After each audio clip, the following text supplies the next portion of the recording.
Welcome to InfoHub Recap. We look back at the past week's main issues. In our headlines, CTU ICT Roadshow a success. Government continuing to address public infrastructure challenges, says Minister Harman. Young techies show off skills at robotics exhibition. Government assures Berbicians that there will be no increase to the Berbice Bridge tolls. The push is on for more citizens to vote in local government elections. And the Public Health Minister is taking a hands-on approach to resolving drug supply issues at health facilities. These stories and much more in this week's InfoHub Recap.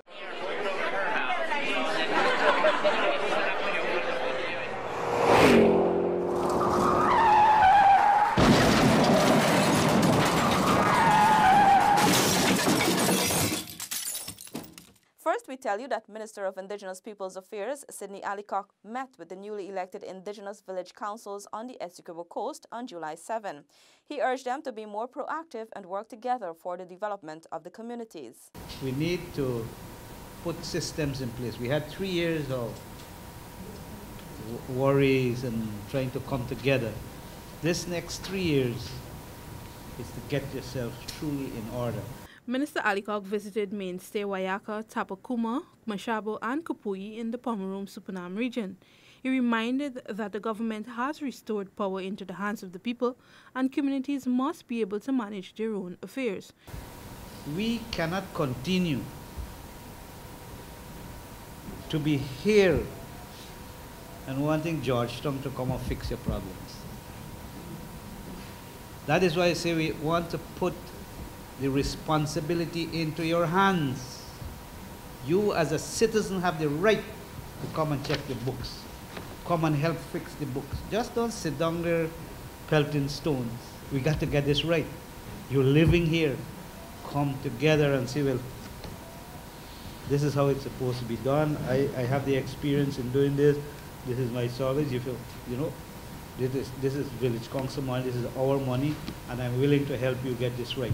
Echoing similar sentiments was Regional Executive Officer Rupert Hopkinson, who urged the residents to become entrepreneurs, utilizing the resources at their disposal. The outreach is part of the minister's round of visit to newly installed councils following the 2018 village elections. Last month, he met with the village councils in Regions 1 and 9. Sneaker Thorne, InfoHub. STEM Guyana, in collaboration with GTT, hosted another robotics exhibition over the weekend. It attracted scores of excited young aspiring engineers. Here are the details from Stefan Gabriel. In attendance was the First Lady, Mrs. Sandra Granger, who emphasized the importance of STEM when it comes to preparing for jobs of the future. If you want to be relevant in the 21st century and have a job which is better than hewing wood and drawing water, you must become involved in STEM. You must embrace technology because technology has already embraced us. Even though some of us don't think about it, our lives are attuned to technology. Co-founder of STEM Guyana, Ms. Karen Abrams, reiterated that STEM prepares youth for the future. We are here because we are trying to expose our young people in Guyana to technology. We want them to be able to get the jobs for the next century, for the next 25 years. We want our young people to be prepared for those jobs. The exhibition included an actual demonstration with a robot by Team Guyana's members, Lego brick playstations for children under 10 years old, a booth by Star Computers Incorporated, as well as exhibits from STEM robotics teams and schools. A local team is scheduled to participate in the Global Robotics Championships in Mexico in August of this year.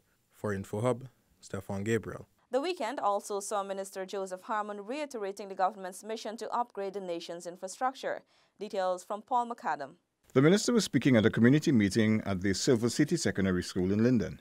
The meeting heard from residents of Linden, Ituni and Kokwani. The minister assured that concerns raised will be addressed. According to Minister Harman, public infrastructure is a serious matter locally.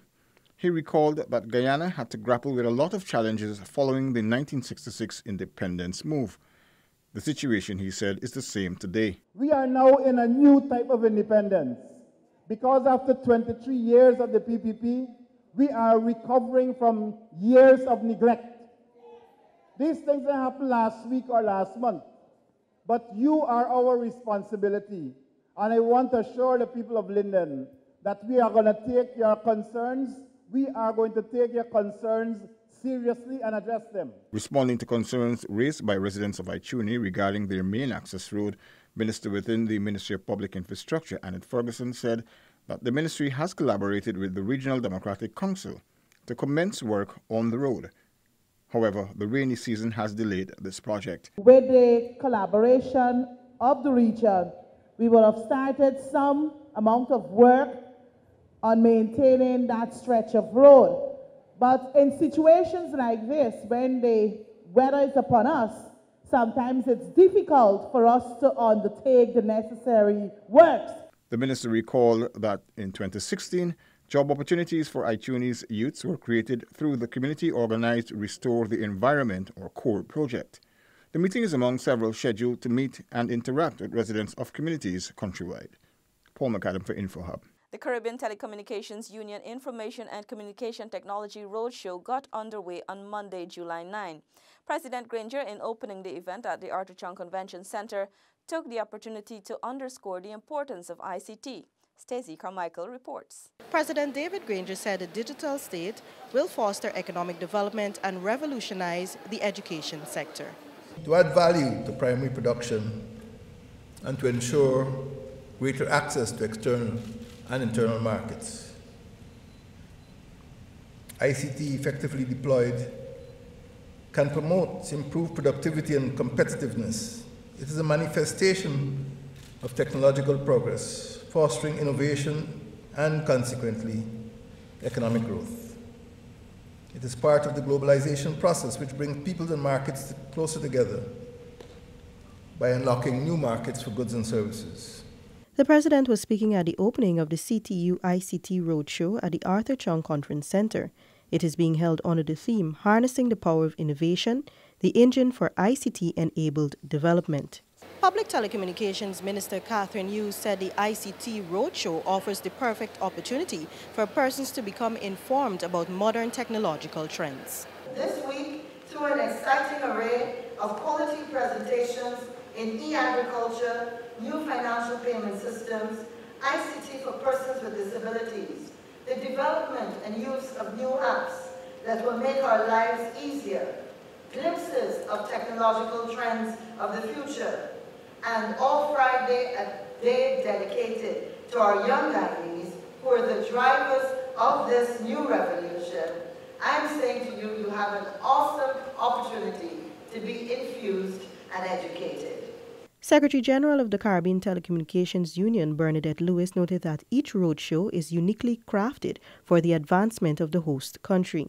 So the roadshow seeks to encourage productive, beneficial use of ICTs, to promote innovation and entrepreneurship, and to dispel the fear that people might have about technologies and spark the imagination of ordinary citizens of the power of ICT to enhance and transform all that they're involved in. Workshops are being held throughout the week on e-agriculture, the concept of 21st century governance, data analytics, cybercrime, and more. On Wednesday, Minister Hughes and a team of CTU officials head to Anai Region 9 for an ICT forum.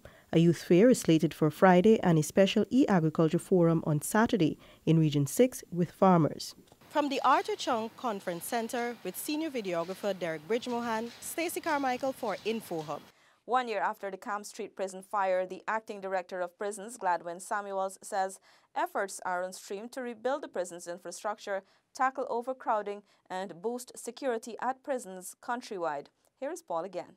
On a daily basis, we have the General Duty Police, we have the Tactical Services Unit, and prison officers deployed at Lusiknan, where they are overlooking a large volume of the prisoners who are housed in the Holding Bay. As of today, 523. We also have the Lusiknan prison with 110 prisoners who are from that location, and an additional 175 prisoners who are lodged here. Acting Director of Prisons, Gladwin Samuels. He said that additionally 203 high-profile prisoners, including those recaptured following the jailbreak, are now housed at the now-completed Brick Prison at Camp Street. As you would remember as well, we would have transferred a number of those prisons to the outstations, being Mazuni, New Amsterdam, and Timeri prisons. So we would have deployed some of the Georgetown prison officers to assist with security at those locations, as well as the police presence that we have there on a daily basis. When completed, the new Georgetown prison will house an additional 180 prisoners in 60 prefabricated steel cells sourced from the United States of America. We have recently finalized all of the construction details for those cells. So steel cells should have commenced the construction of those cells, which will be delivered to Guyana upon completion, which is within 2018. Outside of that, our architect would have just completed the work that will have to be carried out at Camp Street to accommodate those cells upon arrival. Currently, there are 2,183 prisoners housed at prison facilities across the country. According to the Acting Director of Prisons, the expansion of the Mazruni and construction of new prisons will eventually reduce overcrowding. Paul McAdam for InfoHub. First Lady Mrs. Sandra Granger on Monday launched another Information Communication Technology ICT Youth Training Program, this time in the Essequibo Islands West Demerara region, Region 3. The program aims to provide skills in the areas of information technology, literacy and numeracy, entrepreneurship, sexual reproductive health, STEM subjects, and other soft skills. The First Lady congratulated the participants for making the decision to be part of the program. She also expressed her gratitude to the Ministry of Social Protection and the BIT for their continued support. The program is a collaborative effort between the Office of the First Lady, the Ministry of Social Protection, and the Board of Industrial Training, BIT, will run for 4 weeks and cater for 30 participants. Training sessions are conducted at the Leonora Secondary School, West Bank, Demerara. On Tuesday, Minister of Communities Ronald Bulkan said the government is seeking to ensure more Guyanese vote at the upcoming local government elections. Here are the details. The second round of local government elections under the APNU-AFC government will be held in November. Minister of Communities Ronald Bulkan told InfoHub that all efforts will be made to improve voter participation at this year's polls. One of the major focus of the ministry is to ensure that there's a higher level of participation at these elections. After more than 2 decades hiatus, local democracy was returned in 2016 with the hosting of local government elections. Minister Bulkan cited the figure for that election as 43%.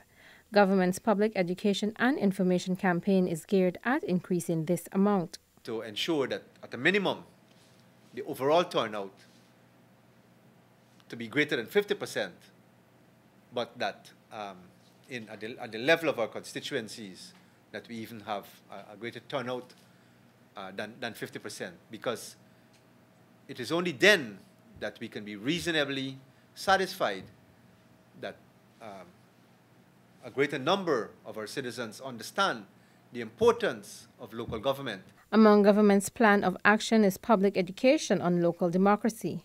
Minister Bulkan reminded that Guyanese must understand the importance of governing their own communities. Crystal Stahl for InfoHub. There was a solid reassurance from government that there will be no increases to the Berbice Bridge toll. In a press conference, Chairman of the Berbice Bridge Company, Dr. Surendra Prasad, called for significant increases to the tolls. But in a statement Tuesday afternoon, the Ministry of Public Infrastructure said that government is contemplating no increases and stands by its decision to reduce tolls in fulfilling a campaign commitment. See the full statement by the ministry on our website, www.dpi.gov.gy. As there continues to be debate around the availability of drugs, Minister of Public Health Valda Lawrence is adamant that there are adequate supplies, and she wants patients told otherwise by healthcare officials to call her and report their experiences so that she can ensure they are addressed directly. Here's that report. Certainly, it's 226-1818 or call me 608-4001. Minister Lawrence said there are established systems in place to investigate claims of unavailable medication at health centers and other medical facilities. Whenever we get a complaint, we investigate immediately. and not only investigate that the person was told that there is no drug or medical supply, but we also investigate internally to see whether request was made and where is that request, or when was the last time they were supplied. The public health minister added that impromptu visits and other methods will be used constantly to monitor what happens at medical facilities across the country. Remember, the numbers to call are 226-1818 or 608-4001. For InfoHub, Delicia Haynes. Tuesday evening, United States Ambassador His Excellency Perry Holloway said collaboration between the private sector, civil society and the government needed to better address Guyana's crime situation. Crystal Stahl has the details. Ambassador Perry Holloway was at the time making remarks at the Guyana Manufacturing and Services Association's annual business luncheon at the Pegasus Hotel. He noted that the crime rate reduced vastly within the past 3 years. I would say that since I've been in Guyana, I've seen the macro statistics on crime have taken a slight turn for the better in the last 3 years. Not to say there's not a lot of work to be done, not to say that there's not crime going on every day all around us. There is, but it is a long process. Holloway said while the government has invested large sums into beefing up security, all institutions have to play a role in order to keep crime at an all-time low. If the government and the people and the private sector and civil society do not want it, all programs are going to fail. It requires political will, but I don't mean that just at the politician level. Everyone's got to decide this is something we want to deal with. We're willing to put our money towards it, our energy towards it, and we're going to build our institutions. In January, the Guyana Police Force 2017 performance report indicated a significant decrease in crime rates when compared to previous years. The force recorded an 11% decrease in serious crimes in 2017 when compared to 2016. Crystal Stahl for InfoHub. Guyana's total take from oil production could reach as much as $100 billion. This was one of the many large numbers included in a presentation Tuesday evening at the Duke Lodge by senior analyst at Rystad Energy, Sonia Boudou. Here are the details from Tiffany Rodias. Boudou's presentation was facilitated by the Private Sector Commission. She noted if ExxonMobil sanctioned all of its successful wells, the government's take could be quite significant. If we sum all those revenues, all the government take, so all the royalties and all the profit oil, from that activity under a $70 per barrel oil price, we see that total government income from Guyana upstream activity could be in the region of $100 billion. If we look at that under a $90 per barrel oil price, we expect to see it reaching up to $160 per barrel. $160 billion. And if we look at it under a low oil price scenario, say around $50 per barrel, we expect $50 billion to go to the government over the entire lifespan of these fields if they are all sanctioned. Boudou added there is significant wealth to be had from Guyana's oil production. As a frontier country, the government take ranks 59 out of 80% when compared to other regions with similar states of maturity. What we see here is that within this frontier region bucket, we see the average government take here being between 45 and 70%.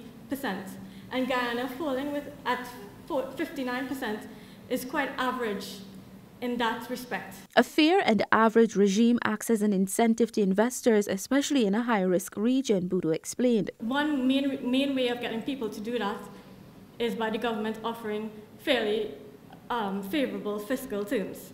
And as you can see, it has been successful in attracting Exxon and its partners into the region and discovering all of these resources. From 2015 to date, Exxon has made 8 discoveries in the Stabroek Block.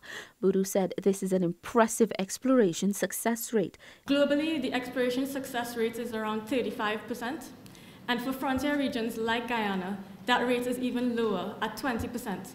So the rate here in Guyana is quite impressive. Guyana ranks 12th among countries with high discoveries. It also rates as the highest in terms of offshore oil volumes. The United States comes in second.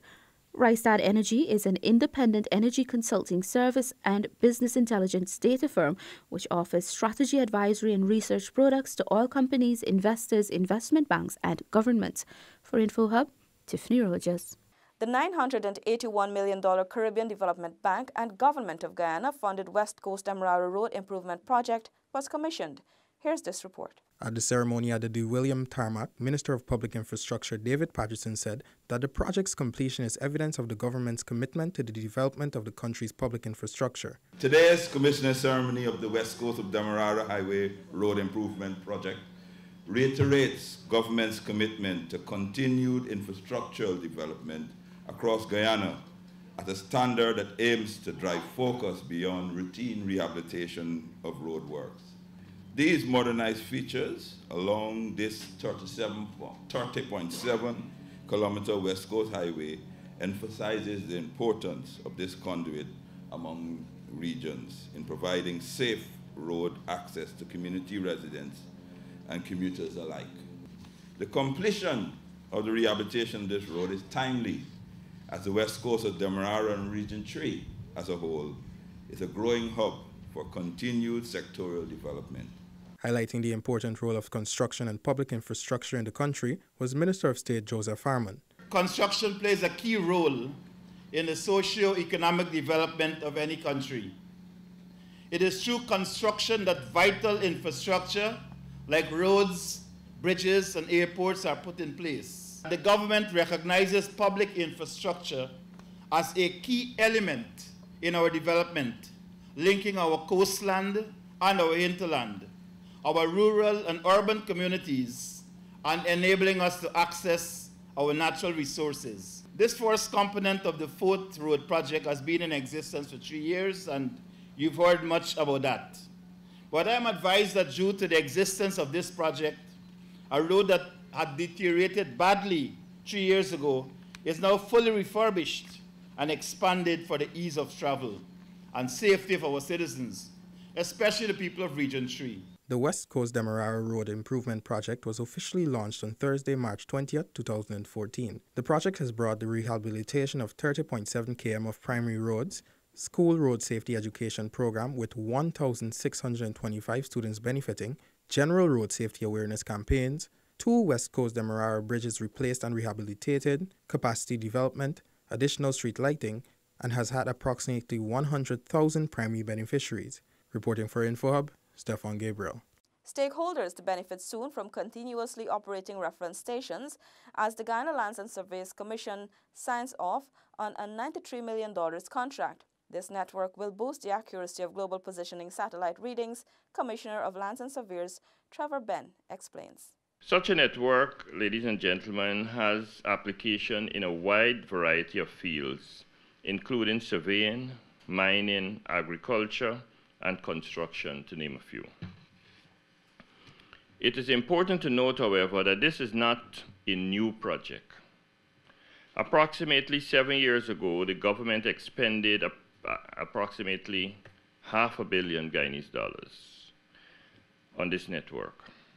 Sadly, however, it was never put to use. The $93 million contract signed today with GLNSC's Commissioner Trevor Ben and Peter Headland of Ordnance Survey will see the realization of 8 re-established stations becoming functional. These are located at the Eclipse Falls in Region 1, Supinam Region 2, Georgetown Region 4, New Amsterdam Region 6, Olive Creek Region 7, Lethem Region 9, and Linden Region 10.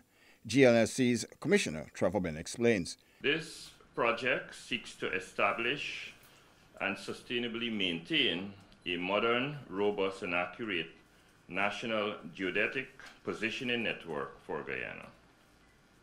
The project is envisioned to be highly complex with a specialized blend of technical work to be undertaken. To ensure sustainability, an institutional strengthening and capacity building component has been built into the project. Minister of State Joseph Harmon said the CORS network's establishment is an important development. He noted that it enables the GLNSC to fulfill one of its mandate's main aspects, which is the execution of geodetic, topographic, hydrographic, and cadastral surveys in relation to Guyana's land and water resources. He added that it will also help to gather information to set targets and indicators and develop sustainable land use policies that are in line with the implementation of Guyana's Green State Development Strategy. Paul McAdam for InfoHub. President David Granger celebrated the long-standing relationship between the United States and Guyana during the celebration of that country's 242nd independence anniversary later that evening. Tiffany Rogers was there and filed this report. At the Marriott Hotel, President Granger reiterated the importance of Guyana's relationship with the U.S. The two countries share bilateral cooperation dating back to August 1966. Guyana and the United States also enjoy cooperation on the Caribbean Basin Security Initiative.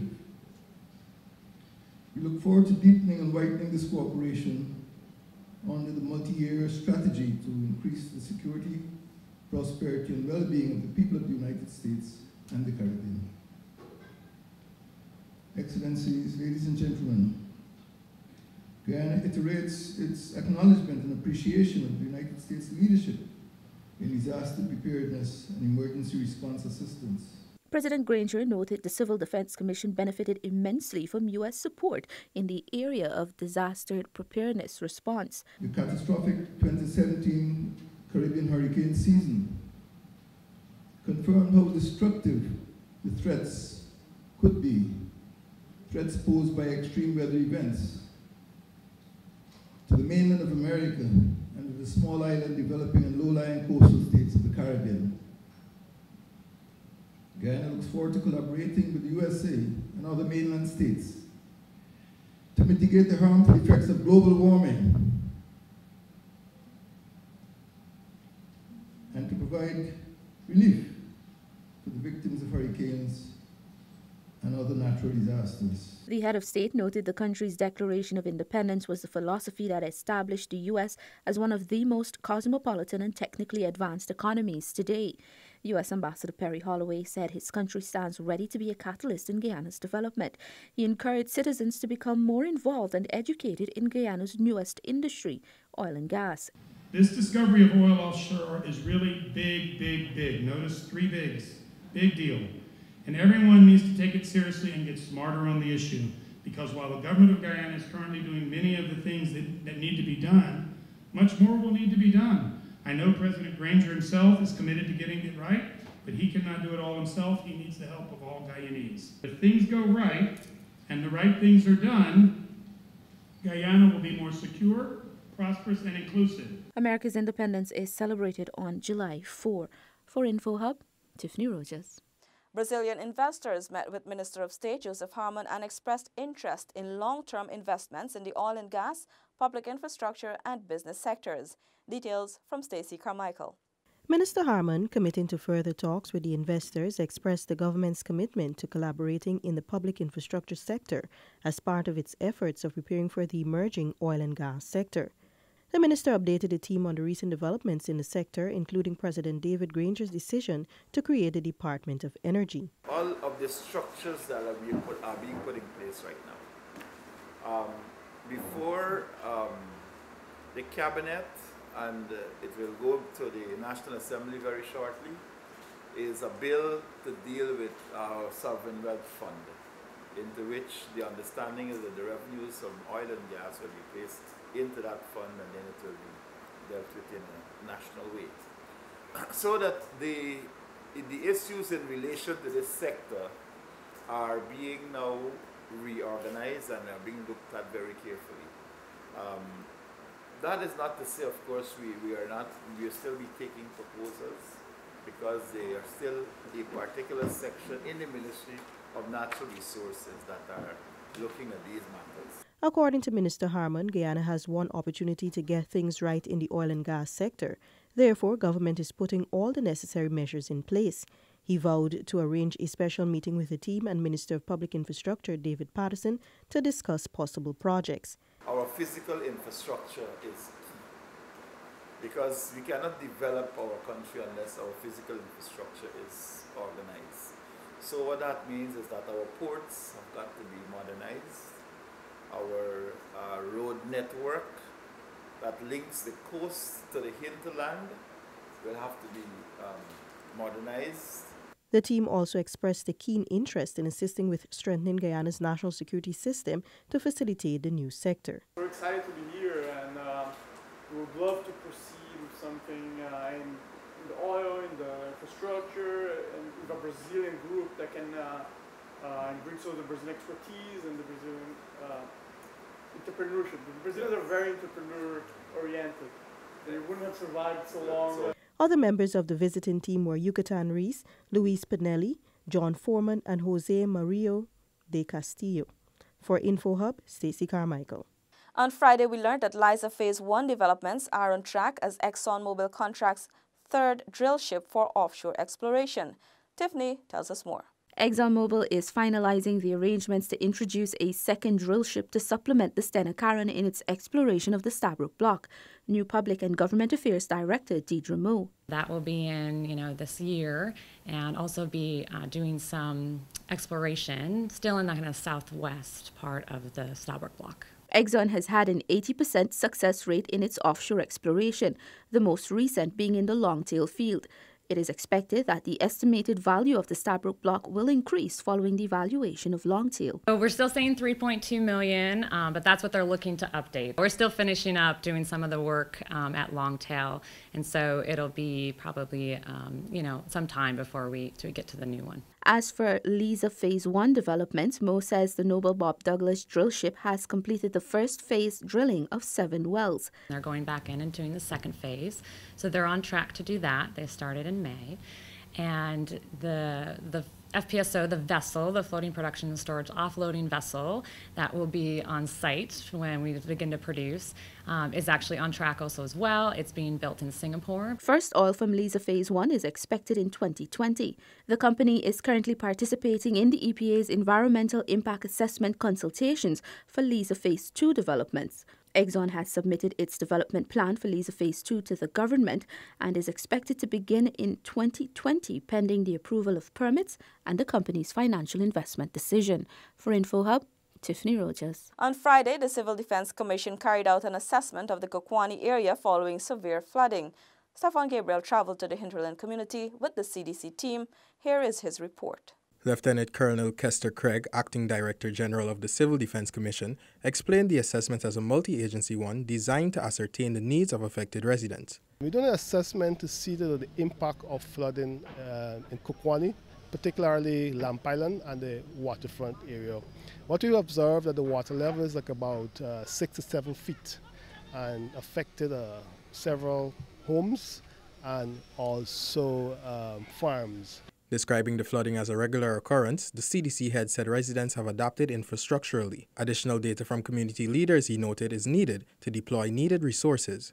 I think what is critical now is getting the data in from the community and to determine what are the immediate needs. But in my opinion, I think we need to continue to monitor the water level. Persons need to continue to ensure the water is safe that they're drinking. And we need the assessment coming out from the region to decide where resources will be focused on, how much resources required. The CDC's initiative is welcomed by the regional representatives. I welcome the CDC coming on board to assist and to do the assessment in the area because we know that this area is prone to flooding. And I'm very happy that the government of Guyana concerned over the people of Guyana. I must say a big thank you, and I'm looking forward for some assistance from the offices to assist with the residents who are experiencing the flood. So far, approximately 300 households have been affected. These are Waterfront, Lamp Island, Araima, and Ginger Island. The CDC will deploy resources as soon as the community report is finished. Reporting from Kokwani, Berbice River with videographer Kareem Peters, this is Stefan Gabriel for InfoHub. You have been watching InfoHub Recap, where we shared the past week's top stories. Goodbye.